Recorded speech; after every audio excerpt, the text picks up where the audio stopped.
মুসলমানের সন্তান, কে তোমাদেরকে আল্লাহ ভুলাই দিল?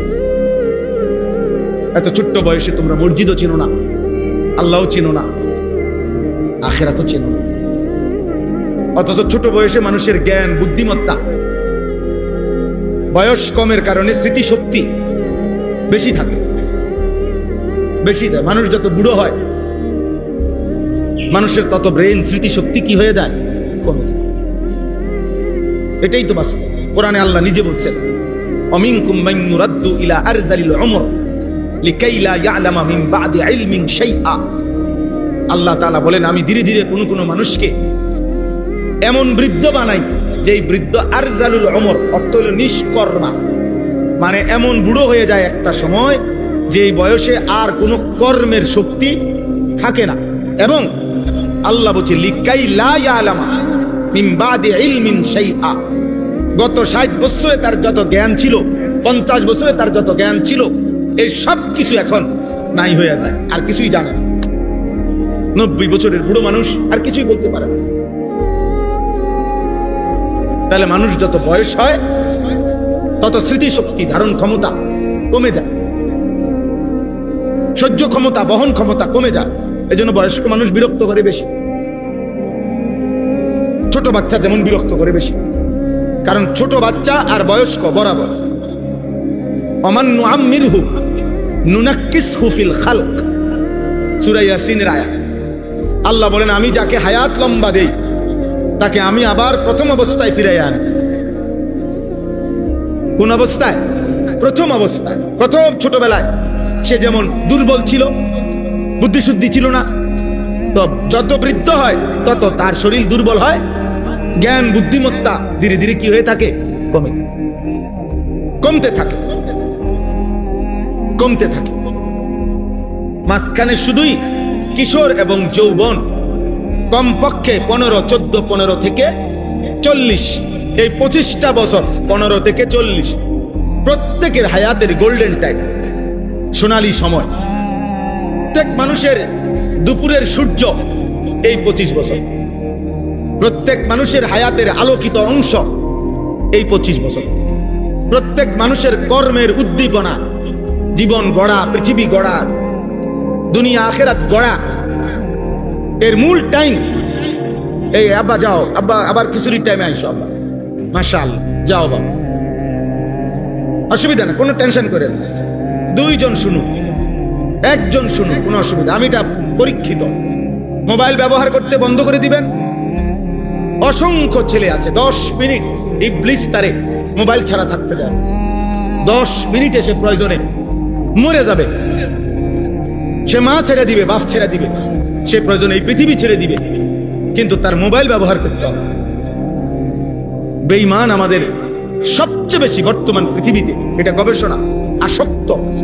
নারীর আসক্তি এত মারাত্মক না, মদের আসক্তি, জুয়ার আসক্তি, টাকার আসক্তি, কোনো কিছু এরকম না। বেঈমান আজকে এই বড় মোবাইলের প্রতি আমাদের ছেলে মেয়েদের যে পরিমাণ আসক্ত বানাচ্ছে, পাগল বানায় দিছে, মাতাল বানায় দিছে, অন্ধ বানায় দিছে। গোটা পৃথিবী ভুলে গেছে মান, সম্মান, ইজ্জত, সম্মান, বাবা মা, বংশ, মর্যাদা, আল্লাহ, রসুল, দিন, শরীয়ত, কোনো কিছুই তার মাথায় আর ঢোকে না। তার একটাই কথা, আমি আর আমার মোবাইল। সারাক্ষণ সুযোগ তালাশ করে কোথায় কিভাবে সে মোবাইলটা ব্যবহার। এভাবে জাতি গড়ে না। কোন জিনিসের অধপতন একদিনে বোঝা যায় না। একটা কাঠ অনেক দিন হয় ভিতরে গুনে খাইয়া লাইছে, কিন্তু প্রথম যেদিন গুনে খাইছে সেদিন হয়তো বুঝে নাই, কিন্তু যেদিন ভাঙ্গা পড়ছে সেদিন বোঝা যায় পুরাটা কাঠ ভিতরে খাইয়া লাইছে। কিন্তু তখন বুঝে যে গুনে ধরছিল অনেক আগের থেকে। আমার সমাজ কিন্তু গুনে ধরে গেছে।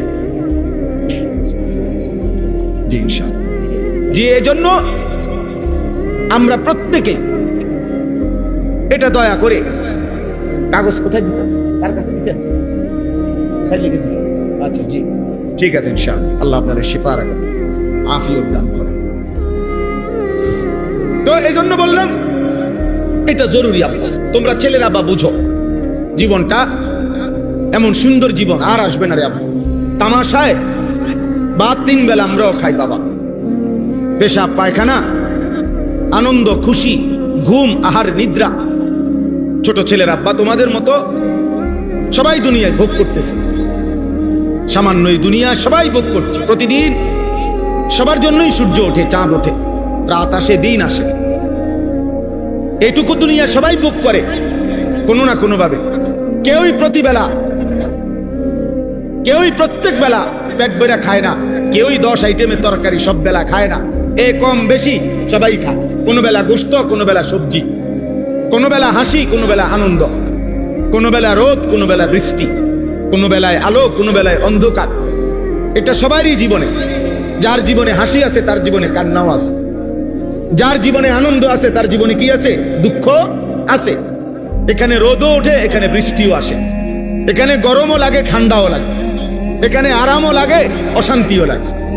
এখানে মনের মধ্যে কখনো হাসি খুশি ভাব থাকে, কখনো বিষণ্ণ পেরেশানি থাকে।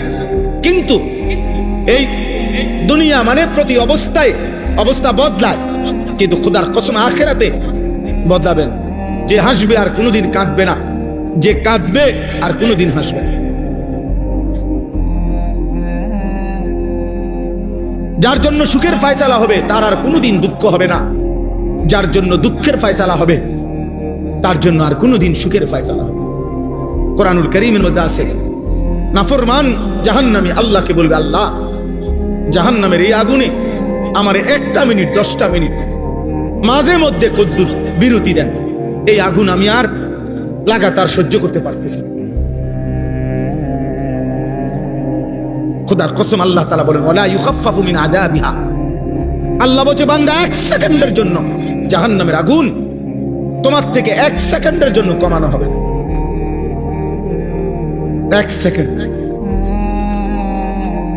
1 সেকেন্ডের জন্য। কোরআনে আছে জাহান্নামের ফেরেশতাদেরকে জাহান্নামীরা চিৎকার দিয়া বলবে, ফেরেশতা তুমি কদ্দুর আল্লাহরে কও না আমারে মৃত্যু দিয়ে দিতে, আমি আর পারতেছি না, আমি আর পারছি না, তুমি বলো ফেরেশতাকে আমাকে একটু মৃত্যু দিয়ে দিতে, আমি আর পারতেছি না। ফেরেশতা বলবে, লা ইন্নাকুম মাকিসুন, বেঈমান এভাবেই অনন্তকাল তোকে আগুনেই পড়ে থাকতে হবে।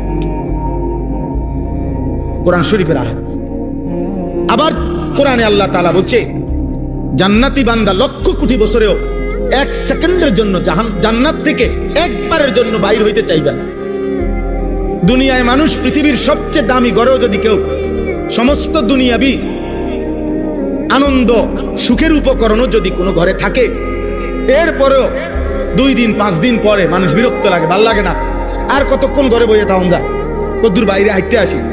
আল্লাহ তাআলা বলেন, জান্নাতি বান্দা 1,00,000 কোটি বছরেও কোনোদিন বলবে না আর কতক্ষণ জান্নাতে বইয়ে থাকুন যায়, কদ্দুর বাইরে যাইগা।